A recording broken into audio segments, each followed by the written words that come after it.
Hello and welcome back to my channel. I hope you're all doing really well. Today we are going to tackle a plant chore that has been on my list for a long time. If you've been following my channel throughout the year, you may have heard me mention this task a couple of times and I was totally avoiding it, and that is, as you can tell from the title, is finally dealing with my Philodendron gloriosum. I'm going to show you what it currently looks like. It sits at the top of my shelf. It is not under a grow light, but it gets plenty of light up there. It's very happy. It's growing very big, and that is the problem. My hope is that when we eventually buy a house and move, that I can put this plant somewhere that is very stationary, that has a lot of space, and it can kind of just do its own thing. That is my dream for this plant, but that cannot happen in the current situation. Now, a massive reason why I was putting this off is because of that, because of anticipation of the move and all of that. But at the end of the day, in its current state, it will be really difficult to move as well. And it's probably likely that it would just break. Most of it is outside of the pot, as you can probably see. On top of that, we have another layer of an issue, which is that my Epidemicsound marble queen, which is growing so big and beautiful, I'm very happy about it, has now rooted into that pot. Now, I didn't realize that this was happening because it's kind of covered and at the back. So for quite a while now, I have been watering both of those plants in the position that they're in. Now, normally I would move my plants to the bathroom in the bath and I water them all there. I find that much easier to do, but I obviously can't really move this situation, so it just stays up there. The plant, the gloriosum, has gotten to the edge of the shelf as well, and it's just going to get more and more awkward from here. I should have dealt with this like 6 months ago minimum, but I'm not going to just propagate it, and that is another reason why I've put this off. It's very easy to just cut a plant and just do it one day, but I have heard that this plant is quite difficult to root in water, or to root in general, that sometimes it doesn't do that easily. Now, I don't know if that's going to be the case with me, but because of that, I want to air layer it. I did a video a very long time ago on this channel showing you how to air layer a plant without sphagnum moss, because I don't use sphagnum moss in my houseplant hobby, and I did that with soil.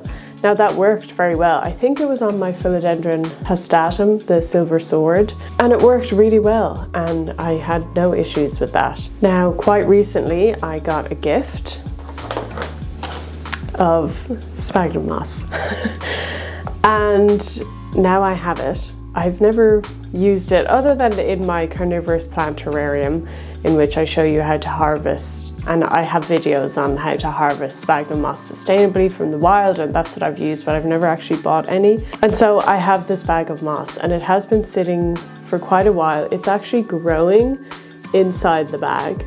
I haven't opened it, I haven't watered it. So it is live. It's from like a kind of a pet shop reptile situation. It says it's from prorep.co.uk. Now, there is an email on the back of this, and I have sent them an email to ask where this was produced or where it came from, and the email bounced back first of all, which I thought was odd, and then I eventually got it to send. I haven't received a response, so I don't really know. Now I have this, and I also have a project that could really use this, and I'm going to just air layer as many nodes that look like they may activate. And by activated nodes, I mean kind of newer nodes will more readily and more easily produce aerial roots or roots from that node. And that is because they're kind of fresh, they're used to growing, whereas kind of older nodes, which may have a more hardier texture or may have hardened off, produce roots less readily, if you know what I mean. It's more difficult to do that. So I'm not sure how many nodes I'm going to do today, but I'm just going to do as far as I think. The tools that I'm using to do so are the sphagnum moss, and then I also have these compostable food bags. So this is for food waste, anything that doesn't go in the compost, or in Ireland we have a food waste collection service which collects compostable food extras that you may have, or if you don't have a compost bin, they will take it away for you, and we use these bags. They're actually made out of potatoes, so they are biodegradable and everything. They're compostable. So I thought these could be easy. They come in these little bags, they're small. Now, because they are potatoes, they can disintegrate and dissolve. I don't know how that's gonna go or how fast that may happen based off the moisture from the sphagnum. I just don't know, but we're gonna try that out, and we're going to finally deal with my Philodendron gloriosum today. So this all started in October 2023. So I have filmed basically the process from October until now, although there isn't much happening in between. It's just to show you what progress was made, essentially. So this is the first time that I was putting on any air layering stuff. So essentially all I did was wet the sphagnum moss, make sure it's nice and moist. And then I put that into the little green compostable bags, like so, and then I tied them onto each node. Now, I didn't do every node. I went as far back, I maybe did 6 or 7, but the further back that I went, the less likely I thought the nodes were to activate, to be honest, because they were quite hard and old, and no real signs of area roots coming out or any fresh growth.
So we skip all the way forward to February. So I did film each time that I took off the bags, re-wetted the sphagnum and put them on.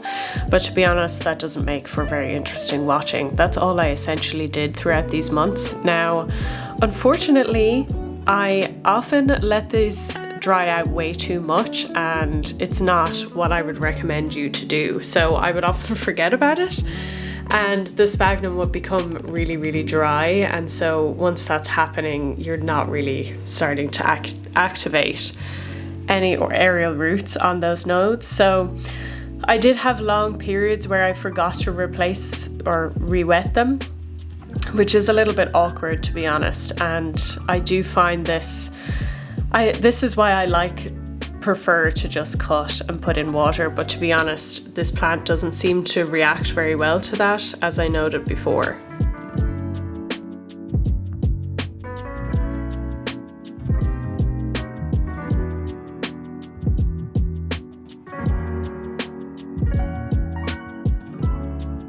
So every couple of weeks, or whenever I would remember, I would just take off the bags, as I said, re-wet the sphagnum and put it back on.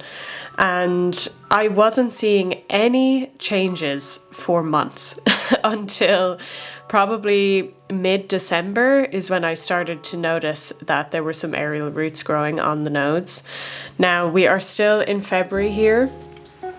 This is about a week after the first February clip.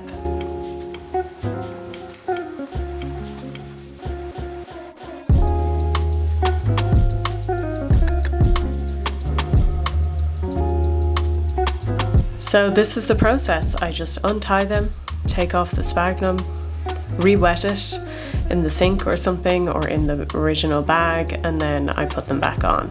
Now, obviously, I was noticing the newer nodes were having much more of a reaction to the air layering, as in they were putting out aerial roots, whereas the older nodes were not really. But as I noted, that was kind of to be expected. So late February is when I decided, okay, I think it's just time to chop. There was some pretty active growth, some very slow growth, but active aerial roots coming out of the more recent nodes. And so I was just like, okay, this has been months and months now, and I was kind of sick of doing it, to be honest. So you can see there is some activation and growth all around the node there, which is quite promising, but less so on the older nodes, which you're going to see. So I just decided now is the time to cut. I was just not going to do it anymore. And I do think that it is worth it to do, but this isn't enough roots for me to pot these up. So what I've decided to do is actually grow them in water from now. So I see the air layering process as kind of activating it while it's still growing the roots in the pot and getting nutrients that way. Probably a good way to start it off, but it definitely needs more root growth for me to be comfortable enough to pot these up.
Thank you so much for watching this video. I hope that you enjoyed watching me tackle a plant chore that has been on my list for quite some time now.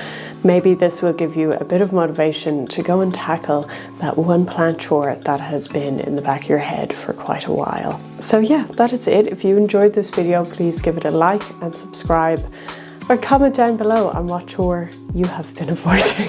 Thank you so much to Amanda, Amy, Grace, Hope, Michael and Yendi for your support this month. It truly means the world to me. If you're interested in joining my Patreon, the link is on the screen and also in the description of the video. That is it from me. I will see you very soon in the next video. Bye.